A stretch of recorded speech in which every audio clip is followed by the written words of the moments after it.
Hey everyone, and welcome to our deep dive. We're all about exploring unique destinations, and today, well, we're going to be talking about the absolute best under-the-radar foodie spots to hit up in 2025. And get this, we're diving deep into a list put together by Infinite Globetrotter Destinations. They're all about those out-of-the-ordinary travel experiences. The ones that really revolve around food. Exactly. It's called Top 10 Underrated Culinary Destinations, and let me tell you, this list is not messing around. It's got places you wouldn't even think of as like foodie heavens. And honestly, that's what makes it so cool. It's like we're uncovering hidden culinary gems, those spots that give you a real taste of the place. For sure. So, are you ready to get started on this food journey? Absolutely. Let's go. Awesome. First up, we're flying over to Lima, Peru. Yeah. Yeah, I know everyone thinks Machu Picchu, but trust me, Lima's food scene is something else. Oh, absolutely. And the video, it just perfectly captured the city's energy, especially those bustling markets. You can practically smell the spices and see those vibrant colors just popping I know. out. It's incredible. And when it comes to seafood, Lima is just in a whole different league. I mean, this is where ceviche is basically an art form. It's not just like, oh, throw some fish and lime juice. They use all these unique Oh marinades. yeah, like leche de tigre. Exactly, infused with those aji amarillo peppers and served with sides like choclo. Mm. Now that's a serious ceviche. Totally. And you know what else they highlighted in the video? The street food scene. Like, have you ever heard of anticuchos? Oh, yeah. They're these amazing, flavorful skewers of beef heart, all grilled up. Apparently, they're marinated in something incredible. You know what's wild? Anticuchos actually go way back to the Inca Empire, so it's like you're eating history. Wow. I never knew that. That's so cool. It is. It really shows you how food can transport you through time. It totally does. And for those who like to end on a sweet note, there's picaronas. Oh, those look delicious. So like crispy little donuts made with pumpkin and sweet potato. Yeah. And then they drizzle this like chancaca syrup over them. Oh, yum. Okay, so we've traveled through Peru, and now let's jump from those flavors over to the Caucasus Mountains. Get ready for Georgia. Oh, yes. Georgia.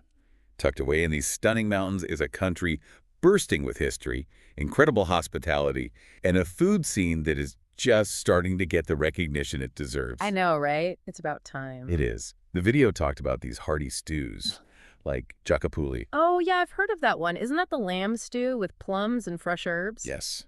And then there's kinkali, those soup dumplings. They're filled with seasoned meat and broth. Ugh, so good. Sounds incredible. But you can't talk about Georgian food without mentioning khachapuri. That cheesy bread boat is a national treasure for a reason. I know. And apparently there are like a ton of different regional versions, each with its own twist on the whole bread, cheese, and often egg combo. Oh, I bet. Okay, but get this. Georgia has one of the oldest winemaking traditions in the entire world. We're talking over 8,000 years old. Are you serious? Yeah. They use these traditional methods like fermenting the grapes in like these huge clay pots called cavery buried underground. That's amazing. I know. It's like a perfect example of tradition meeting this like new global love for natural wines. For sure. Okay, next up, we're off to Oaxaca, Mexico. Get ready for a sensory overload in the best way possible. Oh, yeah. This place is just a total explosion of colors, smells, and amazing food. Like, literally every corner is a fiesta. I know. And Oaxaca. It's like a melting pot of culinary influences. You have indigenous Zapotec traditions and Spanish colonial influences all mixed in. And the star of the show, mole. Oh, the mole. They weren't kidding when they called it a culinary masterpiece in the video. It's not just a sauce. It's like a flavor explosion. Chili peppers, spices, nuts, seeds, dried fruits, and even chocolate. I mean, come on. I know, right? And each family, each region has its own secret recipe passed down through generations. Unreal. It's amazing how food can be such a window into a culture. It really is. Now let's hop over to Europe. We're heading to Porto, Portugal, for a taste of that European charm. Oh, yes. Picture this. Colorful buildings cascading down to the Douro River, the smell of fresh seafood everywhere, and fado music just drifting through those cobblestone streets. I can practically hear it now. It's magical. And you know what else is magical? Porto is having this culinary renaissance right now. Young chefs are taking traditional Portuguese dishes and giving them a modern twist with all those incredible local seasonal ingredients. And being right on the Atlantic, you know the seafood is top-notch. Oh, for sure, especially the sardines. Grilled over charcoal. Chef's kiss. Now, they did mention tripas al modo de Porto, which is basically a tripe stew. It's the city's signature dish. But I gotta admit, it's not for the faint of heart. I've heard that. But it really speaks to Porto's history as a working class port town. That's true. And of course, we can't forget about port wine. I mean, you're in Porto. Right. This fortified wine, it's been having a comeback lately. And the producers, they're getting so creative with blends and how they age it. It's really cool. So before we jump into the next group of destinations, we want to remind everyone to check out the show notes for Globetrotter-selected experiences at these amazing culinary hotspots. Yes. Infinite Globetrotter Destinations offers curated travel planning so you can experience these places without the stress of planning everything yourself. Definitely check out that link. All right, we've only just gotten started. We have 6 more amazing destinations to go. Okay, so where are we headed next on our culinary adventure? Next up, we're going to Southeast Asia. Get ready for the charming town of Hoi An, Vietnam. Ooh, Hoi An. Just imagine colorful lanterns all lit up against these ancient temples, Mm. and the smells, spices just filling the air, and that bustling street food scene. It's just electric. It really is. And the food in Hoi An, it's all about fresh herbs, those bright, bold flavors, and just like this perfect harmony of sweet, sour, salty, and a little bit of spice. I know, it's incredible. The video had me craving banh mi like you wouldn't believe. Oh man, banh mi. They describe it as the symphony of textures and flavors. Like you've got your savory fillings, grilled pork, lemongrass chicken, pickled veggies, fresh cilantro, spicy chili sauce, all packed into this crispy baguette. It's a masterpiece. And you know what I find so interesting about banh mi? It's like a culinary time capsule. Oh, how so? Well, it reflects Vietnam's history. It's a fusion of French and Vietnamese cuisines, like a delicious reminder of the country's past. Wow, I never thought of it that way. It's fascinating. And speaking of places with a rich history, let's move on to Ljubljana, Slovenia. Okay, Ljubljana. This charming city is right in the heart of Europe, and it often gets overlooked as a food destination. I know, right? It's a hidden gem for those who appreciate fresh, seasonal, farm-to-table goodness and the countryside. It's gorgeous. Rolling hills, fertile valleys, they've got amazing farmers markets. You can taste the freshness in the food. You can just tell how much they value those local ingredients. Absolutely. The video highlighted the rise of these traditional Slovenian restaurants called gostilnas. Gostilnas, what are those like? They're all about simple home-style cooking, the kind of food that warms your soul, and they use ingredients sourced from nearby farms. So you know it's fresh. Yeah.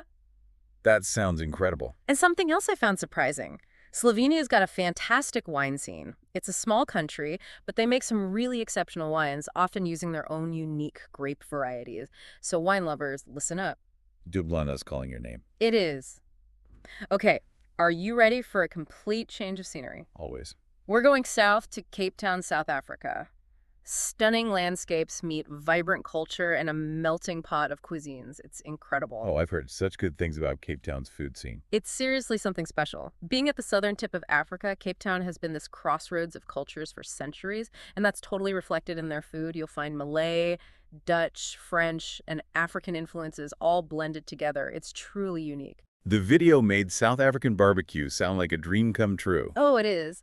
They talked about boerewors, a traditional sausage, and braai.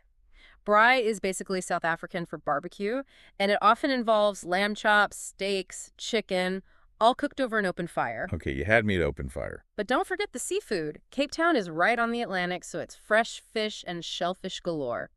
And you have to try the Cape Malay curries. They're fragrant, flavorful, made with all these incredible spices and coconut milk. That sounds divine. And of course, we can't talk about South Africa without the wine. The Cape Winelands are just a short drive from Cape Town, and they are renowned for their beauty and their world-class wines. Oh, the wine. It's a must-try.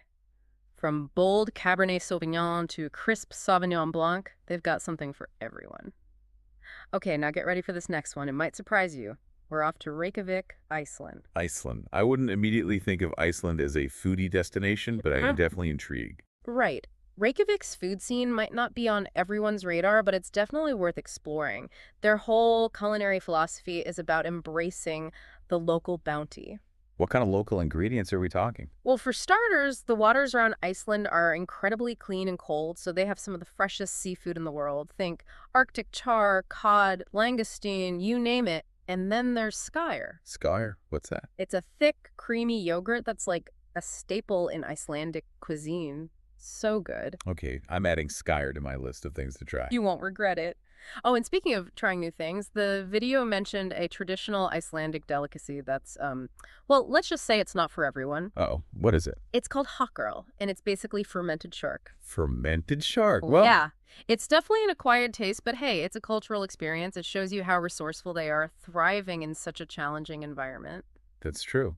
And hey, if fermented shark isn't your thing, you could always try Brennivin. Oh, Brent.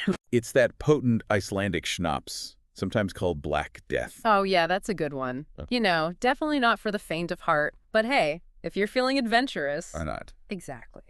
Okay, ready for some Mediterranean sunshine? I'm ready for anything at this point. Perfect. We're going to the vibrant, historic city of Palermo, Sicily. Get ready to be blown away by the sights, sounds, and smells of this amazing city. How's Sicily? I've always wanted to go. You have to. History and culture are just woven into every bite of food in Palermo, and the street food. Legendary. Tell me more. They have these vendors selling all sorts of tempting treats like arancini, those crispy fried rice balls. They're filled with either savory ragu or melted cheese. Well, I've had arancini before. They are so good. Right, and they're everywhere in Palermo.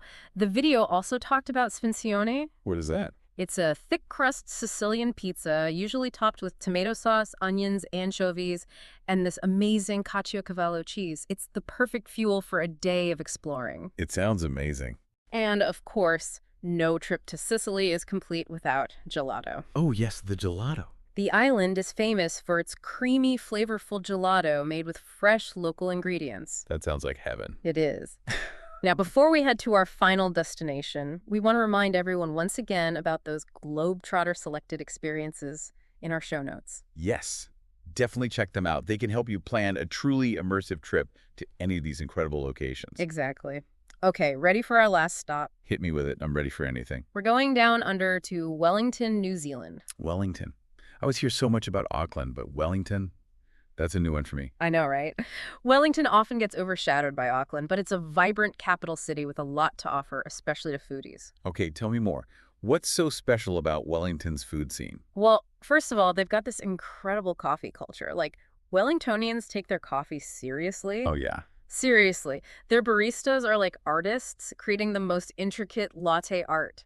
And the coffee itself, some of the best in the world. Wow, I'm impressed. And if you're a craft beer fan, Wellington's got you covered. They have a booming craft brewery scene with tons of breweries and pubs serving up a huge variety of local brews. Okay, color me intrigued. And the food scene in general. It's all about innovation and experimentation. Young chefs are pushing boundaries, using fresh, local ingredients, and creating these incredibly unique dishes. You'll find everything from fine dining to casual cafes, all with that same focus on quality and creativity. That sounds fantastic. It is.